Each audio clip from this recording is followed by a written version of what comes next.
All right. Wait, not yet.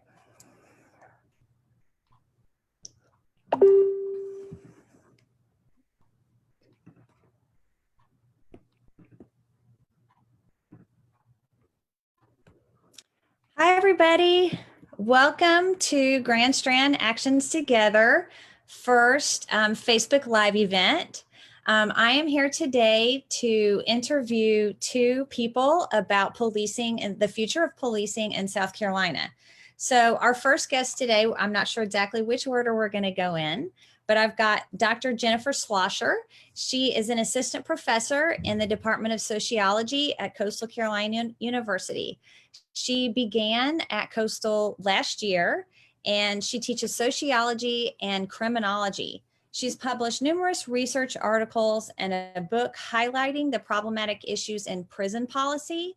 And she uses in-depth interviews with incarcerated men to inform recommendations for reform in correctional and penal settings. So this is Dr. Jennifer Slosher. And then we also have Damien Fowler. Damien Fowler is a father, activist, and founder of PISB Publications. He is the executive director of the Horry County Alliance for Educational Justice, and this is a grassroots organization dedicated to equity and justice in Horry County's educational system. He's worked for nearly a decade to fight against discrimination, against students of color, teachers of color, Black job applicants, and Black parents. So we're very grateful to both Damien and Jenny for being with us today. So I should probably check with the audience and make sure that everything is working. I think it is working. Very good. If at any point anybody has any questions, you can post them in the sidebar chat on the live video, and I'll get those sent to me, and we'll make sure that we have an interactive discussion with the crowd. Okay, so let's get started. So George Floyd's killing has sparked numerous protests across the country and even the world. And the Black Lives Matter movement started in 2013, but this is the first time that demonstrations have gone national. Millions of people are involved, including a very high percentage of white people, which are finally involved. So just to get this discussion started, what do you think is different about the situation that we're currently in? And what has contributed to the groundswell of unprecedented movement with regard to race issues in America? And let me see, Damien, you want to start off with that? Sure, I can start. Awesome. Well, I think that the groundswell is partly for various number of reasons. I think part of it is the egregious, George Floyd's extrajudicial killing caught on video was, horrific and egregious. And many people saw it as that. And many people were outraged by the actions of the police, those 4 police officers. Part of it, I think, is also a referendum on the Trump administration, an administration that has brazenly and openly espoused and touted white supremacist ideologies and rhetoric, and showed sympathy and identification with white supremacist elements in this nation. But I want to point out that with the groundswell, I'm concerned that it's not something that's just kind of a flash in the pan type of situation. In Minneapolis, has an extremely high poverty rate. Mm-hmm. Okay, George Floyd was living in extreme poverty and underemployment and dealing with the issues that comes with that. There's in Minneapolis, there's 1 out of every 5 residents lives in poverty. Okay. And that poverty, the poverty that was inflicted on George Floyd and many others in the Black community and many others who are poor in that community in general, is in and of itself a type of violence. Okay. But we're not going to talk about that type of violence. You know, we only talk about the extreme examples, and we have these flash in the pan movements that, you know, unfortunately most times fizzle out. I'll give you another example. According to the Malcolm X grassroots movement, an extrajudicial killing by police, security forces, or self-styled vigilantes happens against the Black community every 28 hours. Every 28 hours. Okay, and that report came out years ago. A lot of those aren't filmed. Many of them are, but a lot of them are not. So this has been an ongoing thing, an ongoing attack against the Black community by paramilitary forces in this society. So I would like to see an ongoing effort, you know, not just people, you know, marching and holding their fists up and wearing Black Lives Matter shirts. I would like to see an ongoing questioning of capital and capitalism and the exploitation of Black communities, deconstruction of that, and a movement, a grassroots movement toward fighting against that. That's more long term rather than just kind of the flash in the pan that we may be seeing now. Okay. All right. Thank you for that. All right. Jenny, what do you think? What's contributed to the Groundswell movement right now, which is unique apparently, and it's been 50 years since there's been this much civil unrest? Well, I agree with everything that Damien said. I think that it's important for us to recognize what the roots of this movement are, and that it's not a new movement. This is not a new thing. It may be new for a lot of white people who are just now coming late to the party, but this is not a new movement. And the murdering of Black people and people of color by the police is not a new thing either. And so it's really something that is getting a lot of attention now. And I think one of the points that Damien brought up was because we have a very polarizing figure who is our president right now. And I think that has called attention to a lot of issues that some people might not ever have had to think about or been aware of. I also don't think that it hurts that people are quarantined inside their homes, and they have been quarantined inside their homes for months at this point, that they're getting a lot of FaceTime on social media right now. And so I think that has added to the amplification of Black voices in general. But more specifically, it's added to people who've never had to witness or experience murder at the hands of the police are now literally seeing it as they sit in their living rooms looking at Facebook. And there it is. And that's what that video was. It was a murder video. And I think when you see it like that, so up in your face and so closely, when it's never a thing that you thought actually happened, and it's so undeniable that it is real and that it's a continuing thing, I think you can't do anything but start to see things differently and start to become interested.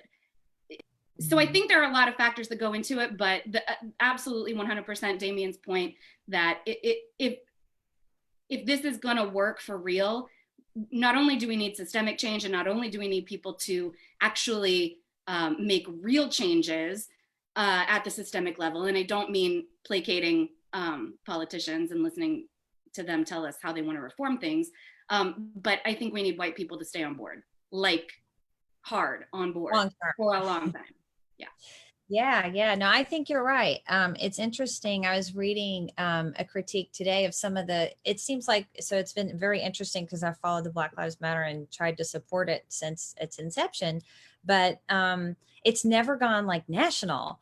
And there's like NASCAR is endorsing it, and so many other like corporations. And so it's interesting that a lot of people are saying, look, it's great that the corporations are like, yeah, Black Lives Matter banner, but like, let's start to look at their hiring numbers. Like, let's pay attention to the actual data that's within the corporations, and not just like look at whether they've got like a slogan on the front of their, on their website or something like that. So yeah, I think you guys are pointing to a very, very important issue, that this is a long-term problem, hundreds of years old, and that it's going to need a lot of commitment going forward. So let's focus for a minute on the question of policing in America. What path forward would you like to see regarding policing in America? I know that there's been some proposals of legislation that's been by both Democrats and Republicans, I think, although I haven't followed the news terribly carefully, but what are some of the options that are being put out right now? Whoever wants to go first. Jenny, do you want to talk about that since this is kind of your research area? I defer to Damien first and foremost. All right, Damien, go first. So it's my understanding that there's the Justice and Policing Act that's being proposed, and also the Walter Scott notification. Notification Act. Okay. Yeah. So yes. So these are proposals that are offering modest reforms. I don't think they go far enough. I don't think either one of them goes far enough, because both of them are really ignoring the history and the rationale for policing in America, and especially when it comes to the Black community. You know, if you look at the history of policing in the Black community, you'll realize that policing is part and parcel of a larger constellation of the oppression of Black people and the maintenance of white supremacy over Black lives. If you'll indulge me for a moment, I have a quote here. In fact, I have two quotes. I'm a quote heavy type of person. I apologize. It's okay. Quotes are good.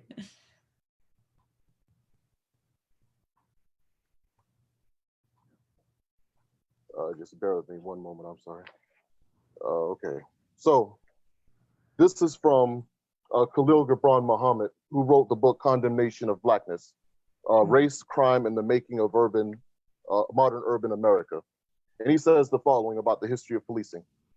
If we think about the moments immediately following the Civil War, there was the invention of the Black codes in every Southern state. These codes were intended to use the criminal justice system to restrict the freedom and mobility of Black people.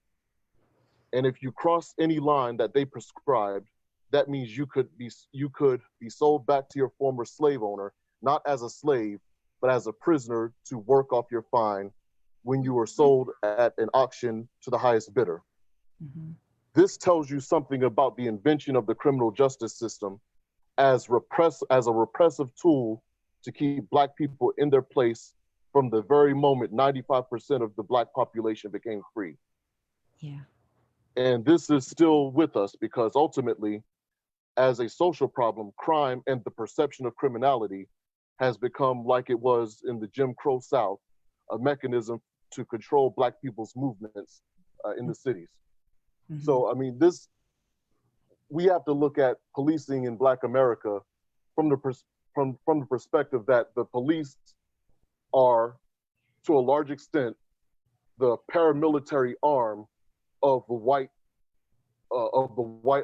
establishment, so to speak. And so when you look at it from that perspective, no modest reforms are really going to completely erase that relationship, erase that paradigm when it comes to Black people. So those reforms, like I said, they don't go far enough, and we have to look beyond, just these kind of flash in the pan incidents, like I said earlier, and get to the root of the problem. And the root of the problem is the general system of white supremacy. If we dismantle the general system of white supremacy, this will die along with it. Okay, good. Thank you. All right. Jenny, what do you have to add to that? Yeah, absolutely. So I think a lot of people who are hearing terms for the first time now may have trouble understanding what those terms mean. And I'm sure whoever's watching now, I'm preaching to the choir at this point, but in case anybody watches this later and doesn't know, it is important to really especially for white folks, to educate other white people about what systemic racism actually is and about what white supremacy actually means. So they hear those terms and phrases being thrown out there, and I see a lot of people getting very defensive because they think that we're talking about them personally and calling them personally a racist. But here's the thing, you live in a racist system, you benefit from a racist system. And because of that, there's racism that literally flows through everything that we do as a country, our laws, our policies, housing, education, healthcare. I mean, it's everywhere. So the way that I explain it to my students, and hopefully this will help somebody someday, is if I had a magic wand and I was able to wave my magic wand over the entire world and I could eliminate every single racist person in the world, right? What would happen? And my students always come back with, well, there would be no humans left. And I'm like, okay, well, let's pretend for a minute that there's some humans left, right? What would actually happen? Would racism go away? And a lot of times my students say, well, yeah, of course racism would go away if you don't have people out there flying the Confederate flag, and if you don't have people out there, marching with Nazis, then yes, of course racism would go away. The thing to know about systemic racism is that systemic means that it's embedded in the systems. A lot of times my students, when they're writing their papers, get that word confused with systematic. And it's not the same word. And I think sometimes when people who are hearing this stuff for the first time and they haven't maybe taken a class in it and they haven't heard it explained, it can be a confusing thing to understand. So one way to kind of help them understand that is there are systems, if you're white, there are systems that you've benefited from your entire life that others haven't. And in fact, not just not benefited from, but been punished by. And so to understand things like white privilege, we have to understand that these structures of racism are embedded in every single thing that we do. One point that I like to make with this with my students when I'm teaching corrections or criminology is 37% of the prison population is Black men, but Black people only make up 12% of the entire population of the United States. So my students hear the 37% number and they're like, well, that's not even half of the population in prison. But it's so disproportionate when you think about what the actual population numbers are overall in the United States. So it's things like that. And this is a difficult concept to explain because it is so deep and it's so widespread. So I think that's the first and foremost thing that we have to do is try to educate people about what this stuff is. Yeah. So go ahead, Damien. No, I'll wait till you're finished because I have more. I have more to add to that. Okay. Well, I was just going to add another resource, which I recently read. I teach philosophy of law, and I read the book and I taught this book this last semester, a book called The Color of Law, How Our Government Segregated America.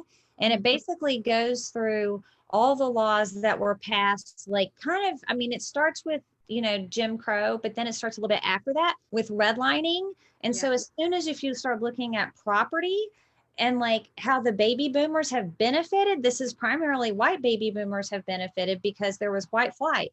But white flight was just white people building houses in the housing industry in these new suburban communities. So they didn't know it. I mean, maybe they didn't know at the time, but it was a very racist policy that was going on. And, there were probably a little bit few more overt racists that were around at that time.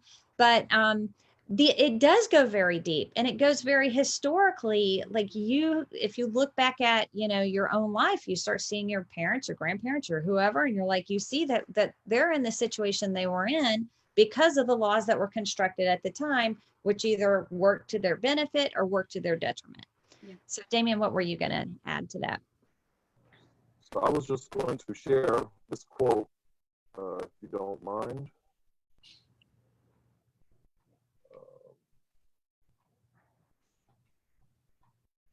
And then now, as I'm pulling this, can you all hear me?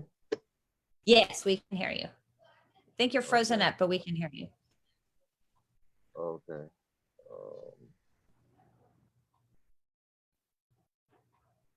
Just bear with me one moment.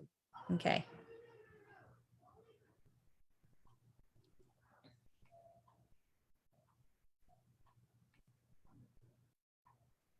Okay, I hope you all can see that. Yes, we can. So Thank this is from Professor Derek Bell, Yeah. legendary legal scholar. I believe he taught at Harvard for many years. And it goes as follows. If the nation's policies towards blacks were revised to require weekly random roundups of several hundred blacks who are taken to a secluded area and shot, that would be more dramatic, but hardly different in result than the policies now in effect, which most of us feel powerless to change. Hmm. Okay, so now when Professor Bell said that, he's not just talking about in the area of criminal justice. He's talking about in all areas of people activity, where you talk about health policy, educational policy, you know, just any plethora of areas that you want to speak about.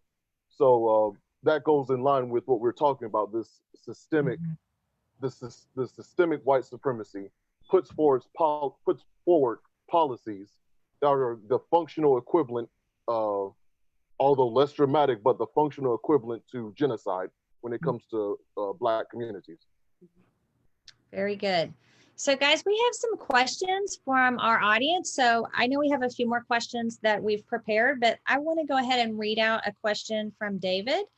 Let me ask you about schools and police. After Columbine, over 10,000 school police officers were hired just in case of a school shooting happened. Two decades later, they haven't stopped a single school shooting. Instead, they've arrested over 1 million kids, mostly students of color, for routine behavior violations. Oof.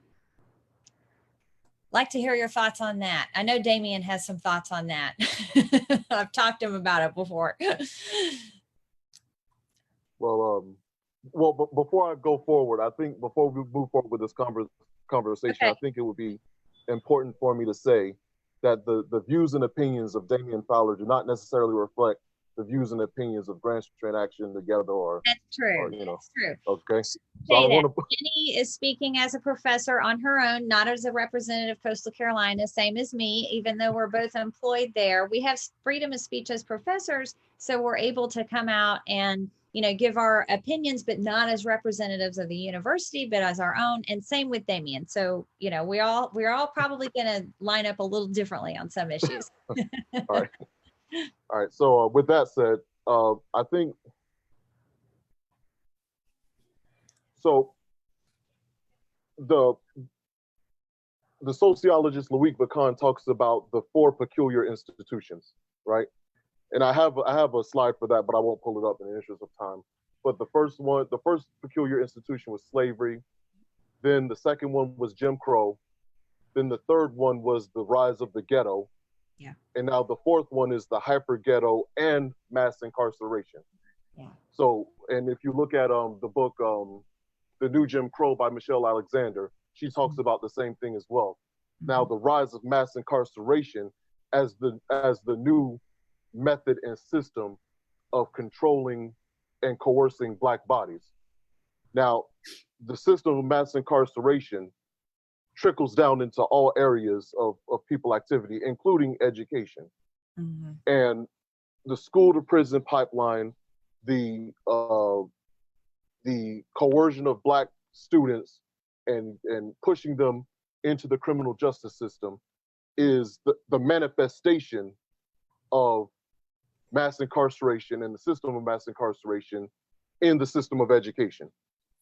Okay, that's what mass incarceration looks like in the school system, in America's education system. So it's all connected. It's all connected. And the reason that we have so many police, even though it's like the questioner said, it's been proven that their stated purpose was to provide security or make the schools safer. Even though it's been proven that that is not the case, why are so many school districts insisting on having police? Is because they want to control and coerce Black bodies and people of color. And that's the only reason that they've ever been in the public school system in the first place.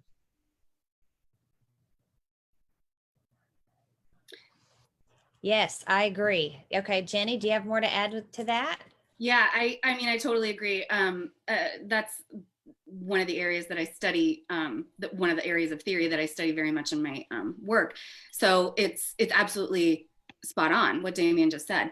I want to maybe talk about it in terms that, so I think with these conversations, sometimes it's important for people to be able to understand it individually, like how might it affect them, and then they're able to see it, how it affects other people.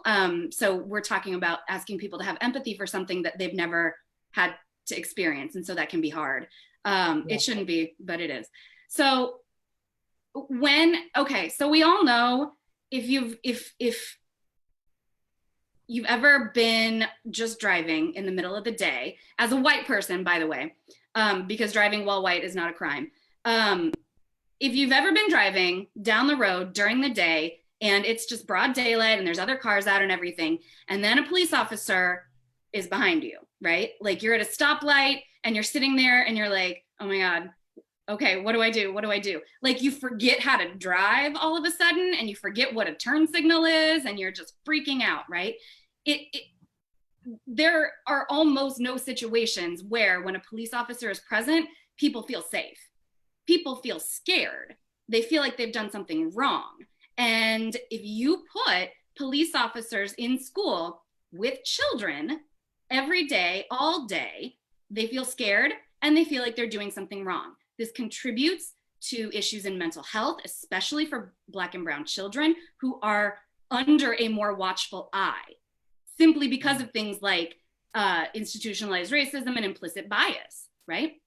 So if we set it up this way, there is no real shot for them to ever feel like, well, then I can go out and not be the stereotype and not engage in a self-fulfilling prophecy that other people think is who I am. So if we already start to police young children, then it instills a sense of fear in anyone.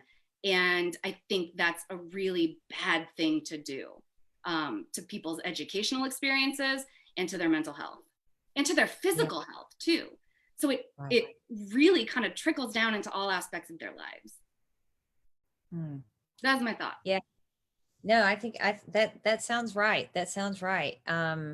Yeah, I didn't realize that the number of police that were now in schools was as high as it was, and that it all happened so quickly. I guess I have kids in the public school system, and they do have one resource officer. Thankfully, they have all the other like counselors and nurses and everything. But that's a well-funded school system, and there are other school systems in South Carolina which undoubtedly don't have those. And so it's like, if you have a resource officer but nothing else, what are you even setting the kids up for success? No. If you're not offering them counseling, if they have, family problems and poverty, right? All these things will contribute to behavioral problems. And there's no reason for those things to be criminalized. They need to be addressed while the kid's young and taught the skills that they need, to thrive where they currently are. And so punishment for any of these things seems like the worst possible, road to take versus, some sort of rehabilitation and help to be able to address all the problems that we currently have in our society. So thank you for that question, David. Okay, so let's go back to the policing question more generally. Tell me what you think about policing in South Carolina and Myrtle Beach or Horry County in particular. What are some changes that need to be made based on the problems we have? And I know we've talked to some degree about systemic overhaul. So we can get a little bit into the sort of abolish the police question, or we can talk about more just, specific things that could be done to address the current status quo. Damien, do you want to go first? Okay. Well, first of all, South Carolina, can you hear me? Yes. Okay. Well, first of all, South Carolina has one of the highest poverty rates in the nation. I believe according to the ACLU, there was one out of every 6 or something like that. Yeah. That may be, I have to look at the numbers again, but it's a high poverty rate. And it's Black poverty in South Carolina is double the rate of whites, again, according to the ACLU. Now, Horry County, specifically Myrtle Beach, is on track to becoming one of the premier tourist destinations in the region, if not the country. And the role of the police, the role of the paramilitary forces in this community called police, are to ensure that, as it always has been, so the prominence of Horry County is being built off the backs of working class people, especially working class people of color, the poor, and what have you. And the role of the police are to ensure that that policy, that arrangement goes on without resistance. Okay, that's their primary role. Now, some of you who may be listening or watching this on the live may ask, well, how could he say such an outrageous thing? Well, if you look at looking at fines and fees, the ideas of fines and fees, Conway here in Horry County is one of the worst in the state when it comes to people's licenses getting suspended because of traffic tickets and fines and penalties imposed by our judicial system. And the majority of that population, matter of fact, I'll read it here from the ACLU's report. Black South Carolinians make up 27% of the state's population, but 48% of those with driver's license suspensions for failure to pay traffic tickets. Suspension of driver's licenses for inability to pay fines and fees is a violation of their constitutional rights. So that's the role that the criminal justice system plays. So we can also talk about the inhumane treatment of homeless people in this county.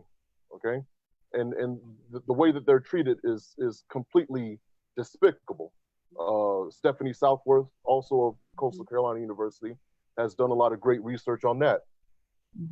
We can talk about the criminalization of Black youth. We've already touched on it, but the criminalization of Black youth in Horry County schools. I have one report here, one article here that indicates to us that Black children are 6 times as likely to be kicked out of Horry County schools as white children are. Okay, so there's a plethora of things going on here in Horry County. Now, the path forward for that, I believe that we can use the tourist economy to our advantage as grassroots organizers. I believe that we should call for a general strike in the city of Myrtle Beach. I believe that there should be a campaign of civil disobedience in the city of Myrtle Beach. And that something like that would definitely get people's attention, because now we're putting people's, profits in jeopardy. We're putting their money in jeopardy now. And, I think about the protests that we've been having. We've been having huge numbers of people coming out. I think about the March on Washington. There were 250,000 people at the March on Washington to hear Dr. King give his I Have a Dream speech, right? When Dr. King moved forward and became more radicalized and was doing the Poor People's Campaign, it actually required more work, more sacrifice, targeting larger, more broader and complex issues of capitalism and militarism and racism. There were 3,000 people who were in Resurrection City. 250,000 people for the March on Washington, 3,000 people in Resurrection City, okay, for the Poor People's Campaign. So that goes to show that people will show up when there's not, a significant ask. People will show up and engage in symbolism, wear the shirts, pump their fists, scream Black Lives Matter, But when it comes to putting their bodies on the line and throwing our bodies on the machinery to see to it that unless this system works for everybody, we're going to throw our bodies on the machinery to stop it from working for anybody. Okay, unless we're willing to do that, we're not really going to get too far in our movement for justice. Yeah, that hurts. You're probably not wrong though. Jenny, what is your thinking about that? The original question was policing in South Carolina, Myrtle Beach, Horry County area. So I think this was mentioned at the beginning. I'm new here. This is my first year in South Carolina and Myrtle Beach. So I don't know a whole lot about the history of it, but I do know that as of 1 hour ago, right now, the Horry County Police Department posted on their Facebook page their list of reforms. Let's see, what do they call it? It says, where we stand in response to national events and widespread questions about use of force, Horry County Police Department has created a brief pamphlet to address our positions and protocols. And they've added this to a policy document that came out on the 8th, I think, or that they've been revising on since the 8th. Okay. So, first of all, I'm going to say for your mental health, don't read the comments. But to become informed about the way that people think and are willing to express publicly, do read the comments, I guess. What Horry County PD just put out are the exact steps with the exact language and terminology of the 8 Can't Wait campaign. The exact steps, yeah, with the words and everything. Wait. What's that? They sound like they're going to do that? Yeah. Or they're not going to do it? I don't know. They're saying that they're going to do that. Now, here's what is important to understand about that is there's several camps, but the two main camps right now are the 8 Can't Wait campaign, and then the other one is called 8 to Abolition. So the 8 Can't Wait campaign is it's a campaign about that calls for reforms within police departments. So it calls for 8 points where local municipalities and police departments and sheriff's offices can reform their existing practices and policies. I'm going to go through them really, really fast, just in case people don't know. Ban chokeholds, require de-escalation, require warning before shooting, exhaust all alternatives before shooting, that officers have a duty to intervene, ban shooting at moving vehicles, and require a use of force continuum. So that means that it'll restrict the most extreme circumstances and creates a clear policy for when you're allowed to use your weapon. And then the final one is require comprehensive reporting. Every single one of those, 1 hour ago, Horry County PD just put out and said, this is what we're going to do. Now, it sounds great. And I think for a lot of people who may be on the fence about the movement or who may be new to the movement or who are freaking out because they're hearing things like abolish the police, defund the police, and they don't quite know what that means, I think it sounds like a good idea. The other side of this, though, is the 8 to Abolish campaign. This group, which is actually headed and founded and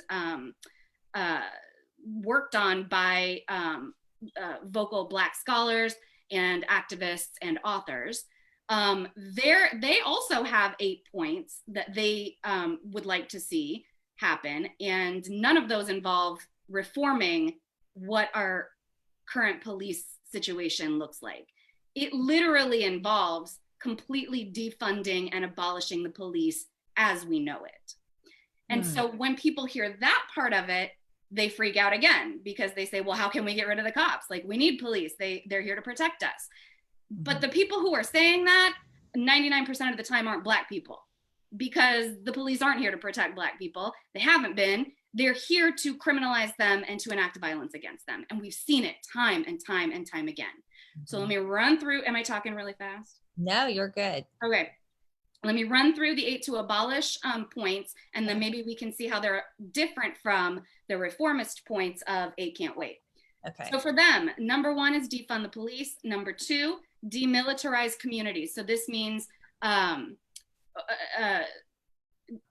decriminalizing things like homelessness, like sex work, like loitering and panhandling and having drug possession and things like that. So they want to demilitarize and decriminalize those aspects of communities, because those things aren't necessarily crimes in and of themselves. They are crimes that we have decided are things worthy of bringing an armed force to handle someone who is homeless and sleeping on a bench that they're not supposed to be.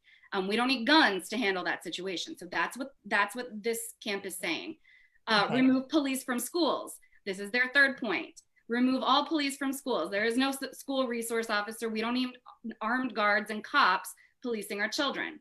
Remove people from jails and prisons. Free people from jails and prisons. And they mean it literally. Let people go who have been incarcerated for things that are now, for instance, legal, like possession of marijuana. In many states where it's now legal, we still have people serving life sentences in prison right now for a thing that's no longer illegal. And it blows my mind. And I think a lot of other people's mind. So along with that, free people from jails and prisons. They want to start specifically with the elderly, with the disabled. They also want to end pretrial detention. So if you don't know, pretrial detention is you have to go to jail if you can't afford to bail yourself out while you wait for a judge to decide if there's enough evidence for you to get a trial, or while you wait for a prosecutor to come and offer you a plea deal so that you can get out of prison. So we're incarcerating people who have not yet been found guilty, and the vast majority of them are Black people and people of color. So free people from jails and prisons. Also, where are we? Hang on. How many was that? Oh, repeal laws that criminalize survival, invest in community self-governance, provide safe housing for everyone, and invest in care, not cops. And so this is an interesting point too.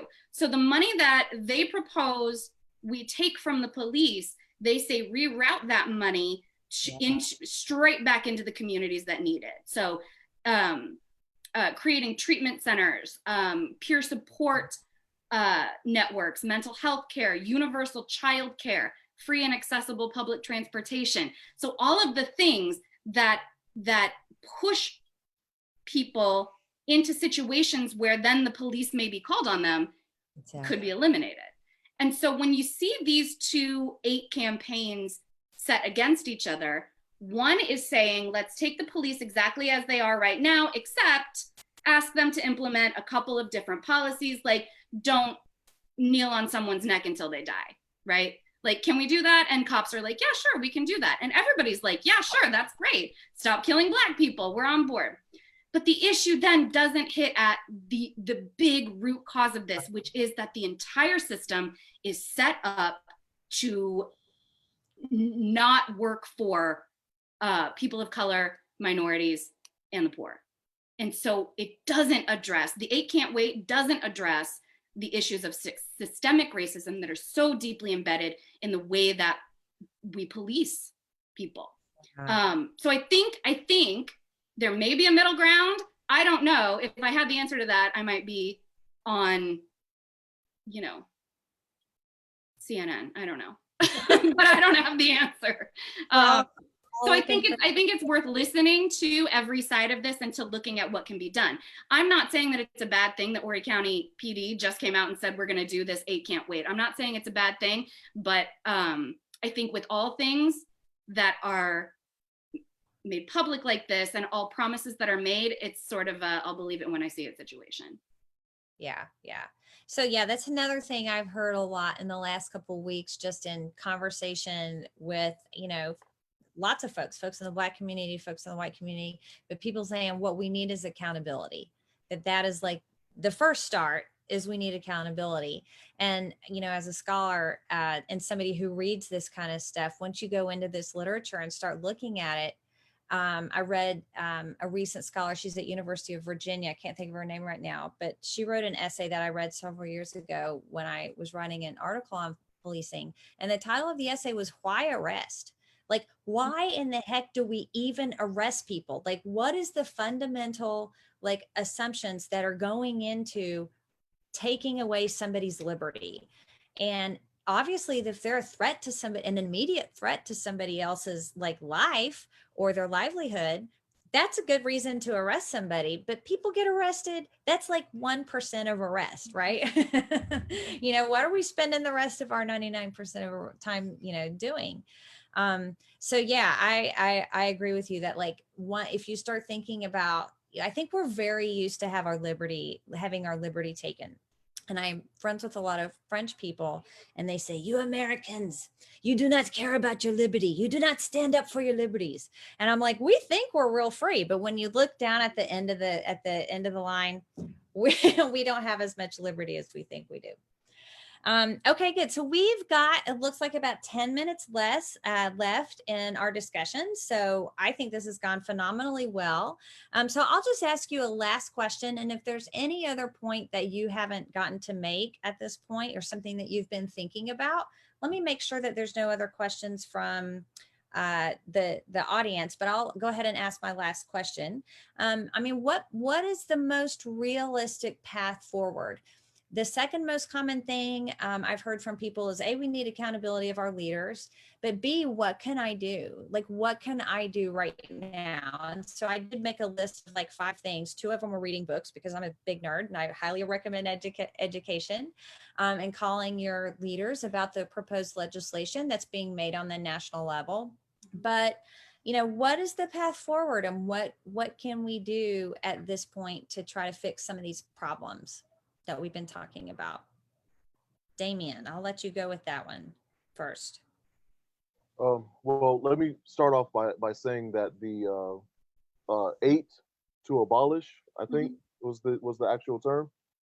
I would be more in support of that than the piecemeal reforms that the county, that the police department are trying to offer now. I think that they're trying to offer us that as a cop out, and as a way to keep from looking at the broader issues of the relationship between avaricious, greedy businesses and corporations in Myrtle Beach that exploit workers and exploit consumers, and the fascist paramilitary forces that coerce and control those workers and consumers and the Black community in general. I think we need to be looking at the broader issues such as that, and what they're offering us is a method of trying to kind of quell this and contain this before it gets beyond their control. So yeah, we'll go ahead and give you these modest reforms. We'll go ahead and throw you these doggy treats and let you be satisfied with that, so we can just put all of this behind us. But we need to, like I said, we need to look beyond that, look past that, and start to question certain things about the society that we've always held as being truths. We need to deconstruct capitalism and the capitalist domination of our communities. We need to deconstruct why we even need police in our communities at all. So I'm much more in agreement with the abolition piece there than the reforms. But we're going to have to, but to directly answer your question, we're going to have to look beyond things that we held as tried and true methods of making progressive change. One of the things that I have a serious critique against is this over-reliance on electoral politics. Okay. And what's prompting me to say this is that at almost every event that I went to, at almost every protest or march or what have you, somewhere down the line, you're going to have someone get up and speak in front of the crowd about how we all need to get registered to vote. Okay, and that's simply not enough, because we have the Republicans, we have the Democrats, and we need to understand. And I wish we could have brought it up a little bit more during this conversation. I'll bring it up now, that the Democrats are just as responsible for the criminalization of Black communities as the Republicans are. That's right. In fact, in many instances, they're even more responsible. If you look at someone like a Bill Clinton and even a Joe Biden who's running now, he made his political stripes off of his willingness to criminalize Black people and throw Black communities under the bus whenever it's been politically expedient for him. So we're not going to be able to vote our way out of this situation. Okay.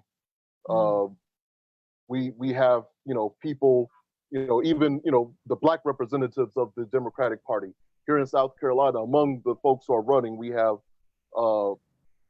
Jamie Harrison. I don't really see him as anyone who's going to bring, be the spark or the catalyst for widespread, far-reaching progressive change. He's, seems to be someone who's going to toe the line.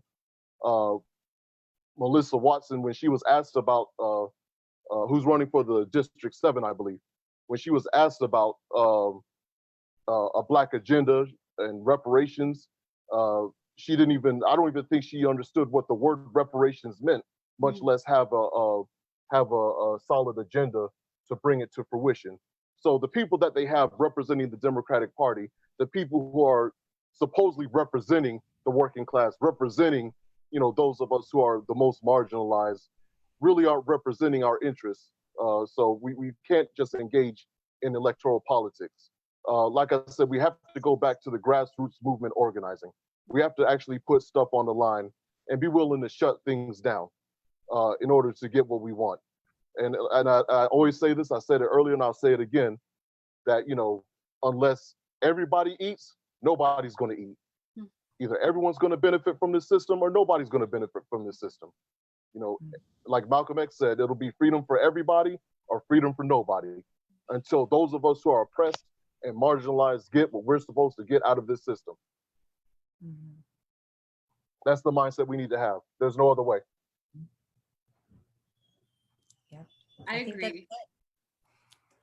Jenny? That's all I got. I think he said it beautifully. Okay. Yeah. No, I agree. I agree that at least for me personally, the more I learn, the more fired up I get and the more intentional I become in how I think about the world around me. And I guess I'll just end with a final question that was asked by one of the commenters, but was asked, how can I learn more about this? Are there classes that I can take? And I'll just say, there's, I teach classes at Coastal. Jenny teach classes at Coastal. I think anybody's welcome to audit a class at Coastal. If there's interest, we could have little sessions where we have like a night where we go over like a book's thesis or something like that. So we're open to trying to do more general free education that doesn't involve tests and papers and things like that. My students would like that far better. But I think that we are at a point where we really can't ignore. We really don't have an excuse for ignoring the history that's been very much put in our face, but we don't have facts. And I'll just end with something that I've been thinking about. There's a wonderful philosopher named Charles Mills, Black philosopher, and he talks about the concept of white ignorance. And it's not meant to be an insult to white people that you're dumb.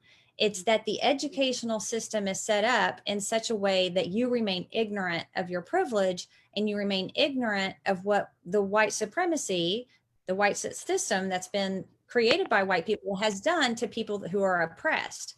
And so we white people have a lot to learn, right? Because of the ignorance that has been intentionally put forward by the system. There's facts. I have relatives who were raised in Tulsa, Oklahoma. They literally had never been taught about the Tulsa race massacre, never had even heard of it until 2 years ago. And these are people in their 30s because they never taught it in those schools. They literally just passed a law in Oklahoma requiring that the schools teach it. So what I find, from my students is that their high school education, leaves a lot of convenient facts out. And it's our job, as educators and as people who are in the world who want to fix the world that we're in, to sort of figure out why it is the way it is, and then try to figure out a path forward and to try to work together to do that. So I'll just go ahead and wrap it up since we're here at 7 o'clock. Does anybody have any final words before I thank you two for being with us?